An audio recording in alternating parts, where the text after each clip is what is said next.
दोस्तों, आज हम एक ऐसी कहानी पर चर्चा करने वाले हैं जो किसी भी आम किस्से से कहीं आगे है।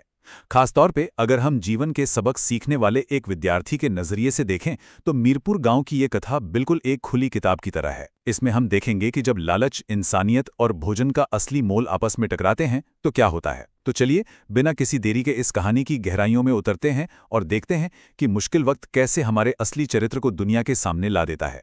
अब जरा इस बात पर गौर कीजिए। भूख ये एक ऐसा अनुभव है जो किसी में भेदभाव नहीं करता। चाहे किसी के पास सारी सुख सुविधाएं हों या कोई सड़क पर परेशान हो, जब पेट खाली होता है ना, तो उसकी तड़प बिल्कुल एक जैसी होती है। ये विचार कि भूख सबको बराबर कर देती है, इस पूरी कहानी का सबसे बड़ा आधार है। ये हमें बार बार याद दिलाता है कि सबसे पहले और सबसे आखिर में हम सब बस इंसान ही हैं। कहानी का अगला हिस्सा हमें सीधे आम जिंदगी की उस कड़वी सच्चाई से रूबरू कराता है जहां एक ही पल में सब कुछ बदल जाता है। सोचिए, एक छोटी सी बच्ची मीना, उसके पिता रमेश का अचानक पैर टूट जाता है। आमदनी का अकेला जरिया पल भर में खत्म। ऐसे में बेचारी मीना मजबूर होकर गांव के सबसे अमीर आदमी और मुखिया रामलाल के पास काम मांगने जाती है। और यहां शुरू होता है शोषण।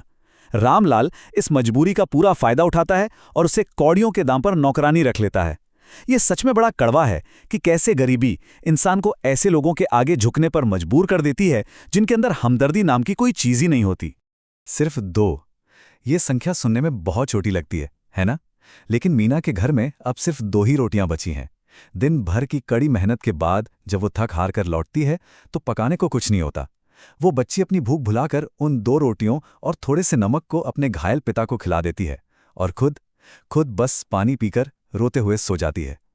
सच में ये दृश्य दिल चीर देने वाला है और उस त्याग को दर्शाता है जो अक्सर बंद दरवाजों के पीछे बिना किसी शोर के किया जाता है। अब देखिए, यहां से कहानी में एक नया और बड़ा दिलचस्प मोड़ आता है जहां हमें 2 बिल्कुल अलग नजरिए देखने को मिलते हैं।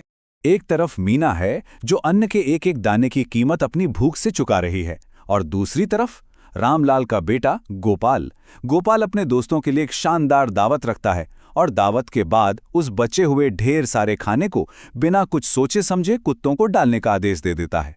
जब मीना बड़ी मासूमियत से उसे समझाने की कोशिश करती है कि खाना बहुत कीमती है, इससे ऐसे बर्बाद नहीं करना चाहिए, तो गोपाल आग बबूला हो जाता है। एक तरफ अन्न का आदर है तो दूसरी तरफ अंधा घमंड। ये होता है अहंकार। गोपाल का घमंड इस कदर हावी है कि उसे दूसरों का दर्द नजर ही नहीं आता। जब मीना उस कचरे में फेंके जाने वाले खाने को अपने घर ले जाने लगती है तो गोपाल उसे ताने मारता है।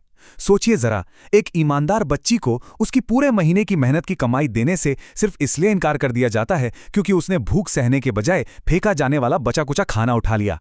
किसी मजबूर का इस तरह मजाक उड़ाना और उसका हक छीन लेना, इससे बड़ा नैतिक पतन और क्या हो सकता है। लेकिन दुनिया का एक नियम है, हर कर्म का नतीजा जरूर मिलता है। आइए देखते हैं कि इस लालच की क्या कीमत चुकानी पड़ी। हम देखते हैं कि कैसे लालच एक कमजोर इंसान के आत्मसम्मान को पूरी तरह से कुचल देता है। जब मीना अपने हक के पैसे मांगती है तो गोपाल और रामलाल उसका मजाक उड़ाते हैं कि जब वो रोज बचा हुआ खाना ले ही जाती थी तो पैसे किस बात के। बिना एक पैसा दिए वो उस छोटी सी बच्ची को काम से निकालकर सड़क पर छोड़ देते हैं। मीना सड़क किनारे अकेली, खाली हाथ और बिल्कुल टूट चुकी हालत में रोने लगती है। पर कहते हैं ना, जब सारे दरवाजे बंद हो जाते हैं तो कोई एक खिड़की जरूर खुलती है। रोते हुए देखकर मीना की एक पुरानी शिक्षिका उसके पास आती है। उसकी दर्द भरी कहानी सुनकर वो टीचर ना सिर्फ उसे अपने घर पर काम देती है, बल्कि सबसे बड़ी बात, उसका दाखिला एक मुफ्त सरकारी स्कूल में करवा देती है। यहाँ शिक्षा और करुणा मिलकर एक चमक बन जाते हैं। अब मीना को सिर्फ खाना ही नहीं मिल रहा था, बल्कि जीवन भर के लिए ज्ञान का रास्ता भी मिल गया था। और तभी कहानी के पहिए अचानक ऐसी तेजी से घूमते हैं कि सब कुछ बदल जाता है। वक्त बदलते देर नहीं लगती। रामलाल को उसके काले कामों और धोखाधड़ी के जुर्म में पुलिस आकर गिरफ्तार कर लेती है। बस कुछ ही दिन बीतते हैं और उसकी सारी जमीन, जायदाद, घर सब कुछ जब्त हो जाता है। और वो अहंकारी गोपाल जो कल तक दावतें उड़ा रहा था, वो अचानक पूरी तरह अकेला, बेघर और भूखा सड़क पर आ जाता है। उसके पिता का लालच अब उसे भुखमरी की ओर धकेल चुका था। अब जरा इस तुलना को देखिए। जो लड़का कल तक दूसरों के मुंह का निवाला छीन रहा था और कचरे का खाना खाने वालों पर हंस रहा था, आज वो खुद दर दर भटक कर पड़ोसियों से खाने की भीख मांग रहा है। पर उसके पुराने बर्ताव के कारण कोई भी उसकी मदद नहीं करता, सब उसे धुतकार देते हैं। ये दर्शाता है कि वक्त सबका हिसाब करता है, आप जैसा बोएंगे वैसा ही काटेंगे। लेकिन बदले की इस भावना के आगे भी कुछ है, और वही इस कहानी की सबसे बड़ी सीख है। कहानी अपने सबसे भावुक मोड़ पर आती है। मीना उसी गोपाल को भीख मांगते और जलील होते हुए देखती है। कोई और होता तो खुश होता, बदला लेता, लेकिन मीना ऐसा नहीं करती। वो गोपाल को अपने साथ घर ले जाती है और अपना वही रूखा सूखा खाना उसे परोस देती है। गोपाल, जिसका अहंकार अब पूरी तरह चूर चूर हो चुका था, इस निष्काम दया को देखकर रोने लगता है और मीना से हाथ जोड़कर माफी मांगता है। यह दृश्य वाकई में हमदर्दी का एक बहुत बड़ा पाठ है। मीना गोपाल को समझाती है कि उसने मदद इसलिए की क्योंकि वो खुद उस भूख के दर्द को समझती है। उसे पता है कि अमीर हो या गरीब, भूख किसी में भेदभाव नहीं करती। ये सुनकर गोपाल पूरी तरह बदल जाता है। उसे भोजन का और इंसानियत का असली मोल समझ आ जाता है। उस दिन के बाद से वो दोनों एक भाई बहन की तरह जुड़ जाते हैं।